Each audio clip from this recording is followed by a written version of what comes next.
స్థానిక గీతా అప్సరా థియేటర్ సమీపంలోని శ్రీ శ్యామలాంబ సోమాలమ్మ అమ్మవారి దేవస్థానంలో జాతర ఉత్సవాల్లో భాగంగా రాజమహేంద్రవరం ఎంపీ దగ్గుపాటి పురంధేశ్వరి, ఎమ్మెల్యే ఆదిరెడ్డి శ్రీనివాస్, మాజీ ఎమ్మెల్యే ఆదిరెడ్డి భవానీ తదితరులు అమ్మవారిని దర్శించుకున్నారు. వారికి ఆలయ అర్చకులు, ధర్మకర్తల మండలి సభ్యులు ఘనంగా స్వాగతం పలికారు. ఎమ్మెల్యే ఆదిరెడ్డి శ్రీనివాస్ కుటుంబ సభ్యులు ₹1,00,000 విరాళాన్ని ఆలయ చైర్మన్ కడియాల వీరభద్రరావుకు అందజేశారు. జాతర మహోత్సవాల సందర్భంగా అమ్మవారి ఆలయాన్ని పుష్పాలు, విద్యుత్ దీపాలతో అందంగా అలంకరించారు. అమ్మవారికి ప్రత్యేక పుష్పాలంకరణ చేసిన తర్వాత భక్తులకు దివ్య దర్శన భాగ్యం కల్పించారు. భక్తులు భారీగా తరలివచ్చి అమ్మవారిని దర్శించుకుని మొక్కులు చెల్లించుకుని తీర్థప్రసాదాలు స్వీకరించారు. అమ్మవారికి జరుగుతున్న ప్రత్యేక పూజలతో ఆధ్యాత్మిక సందడి నెలకొంది.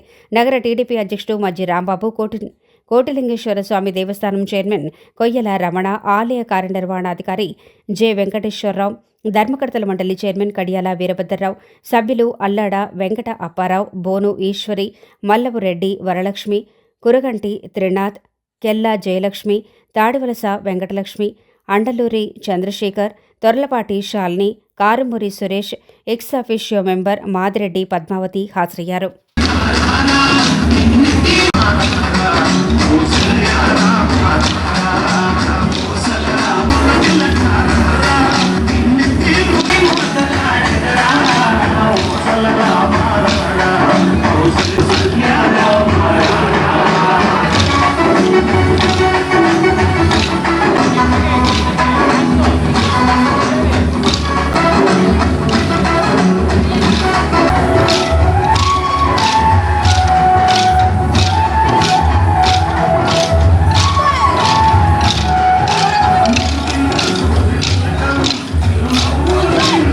ముందుగా రాజమండ్రి ప్రజాగణికానికి, భక్తులకి అందరికీ కూడా ఉగాది శుభాకాంక్షలు తెలియజేసుకుంటూ, ఈ సంవత్సరం అందరూ కూడా ఆయురారోగ్యాలతో, ఐశ్వర్యాలతో తొలతూగాలని, అలాగే పిల్లలందరూ కూడా సరస్వతి కటాక్షం పొందాలని చెప్పి, ఆ తల్లివారి ఆశీస్సులు ఉండాలని చెప్పి మనస్ఫూర్తిగా కోరుకుంటున్నాం.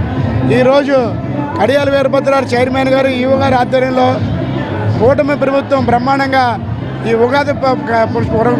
ఉగాదిని పురస్కరించుకొని అమ్మవారి ఇవాళ దర్శనాలకి బ్రహ్మాండంగా ఏర్పాట్లన్నీ చేయడం జరిగింది. ఉదయం నుంచి తండోపతండాలుగా భక్తులందరూ రావడం, ఏ ఇబ్బందులు లేకుండా ప్రశాంతంగా దర్శనాలన్నీ జరగడం జరిగింది. అలాగే ఇవాళ 23వ తారీఖు బ్రహ్మాండంగా రథయాత్ర పెట్టాం. అది 4 గంటలకి బయలుదేరుతుంది. ఆ రథయాత్రలో ఉత్సవంలోనూ ప్రజలు, భక్తులందరూ పాల్గొవలసిందిగా కోరుచున్నాం.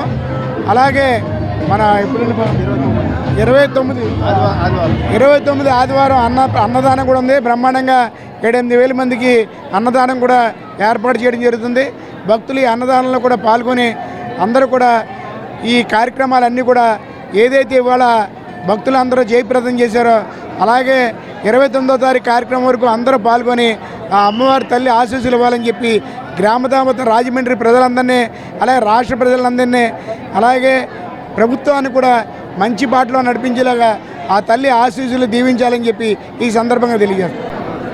శ్రీ శ్యామలాంబ అమ్మవారి ఉగాది ఉత్సవంలో భాగంగా నిన్న కొత్త అమావాస్య రోజున భక్తులు అధిక సంఖ్యలో వచ్చి అమ్మవారి దర్శనం చేసుకోవడం జరిగినది. అదేవిధంగా ఈరోజు ఉగాది సందర్భంగా అనేక వేల మంది భక్తులు అమ్మవారిని దర్శించుకుని తీర్థప్రసాదాలు స్వీకరించడం జరిగినది.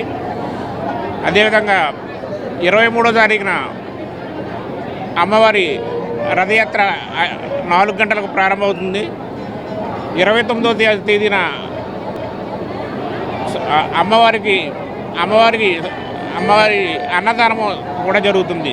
భక్తులందరూ పాల్గొనవలసిందిగా కోరుచున్నాం. ఈరోజు అందరికీ కూడా ఉగాది శుభాకాంక్షలు తెలియపరుస్తూ, ఈరోజు ఉదయం నుంచి కూడా భక్తులందరూ బారు లైన్లో తీరి ఎంతో భక్తి శ్రద్ధలతో దర్శనం చేసుకున్నారు. అలాగే 23వ తారీఖు జాతర, అలాగే 29వ తారీఖు మహా అన్నదానం జరుగుతుంది. కావున భక్తులందరూ కూడా ఈ విషయాల్లో కూడా అన్నింటిలో కూడా సహకరిస్తారని, అలాగే ప్రభుత్వ సహకారంతో అన్ని విధాలా కూడా ముందుకెళ్తుందని ఈ కార్యక్రమంతో తెలియజేస్తారు. ముందుగా ఆంధ్రప్రదేశ్ ప్రజలందరికీ సోమాలమ్మ గుడి తరఫున ఉగాది శుభాకాంక్షలు. ఈరోజు ఉగాది సందర్భంగా జరుగుతున్న ఉత్సవాలు ఏవైతే ఉన్నాయో అవి అంగరంగ వైభవంగా జరుగుతున్నాయి. కూటమి ప్రభుత్వం ద్వారా ఎటువంటి లోటుపాట్లు జరగకుండా వచ్చిన ప్రతి భక్తులకి కూడా అన్ని సౌకర్యాలు దర్శనం చాలా బాగా జరిగేలాగా మా కూటమి తరఫున అందరూ సహకరిస్తూ అందరం కూడా చాలా బాగా చేయడం జరుగుతుంది. అలాగే 23వ తారీఖున ఘనంగా రథయాత్ర చేయడం జరుగుతుంది. దానికి కూడా భారీగా జనాలు ప్రజలందరూ వచ్చి అమ్మవారిని దర్శనం చేసుకోవాలని మనస్ఫూర్తిగా మా కూటమి తరఫున ధర్మమండలి తరఫున మీకు అందరికీ ఆహ్వానం పలుకుతున్నాము. అలాగే అన్నదానానికి కూడా 29వ తారీఖున అన్నదానం కూడా పెట్టడం జరుగుతుంది. దానికి కూడా ప్రతి ఒక్కరూ వచ్చి అమ్మవారి ప్రసాదాన్ని స్వీకరించాలని మనస్ఫూర్తిగా కోరుకుంటున్నాము. అందరికీ నమస్కారం.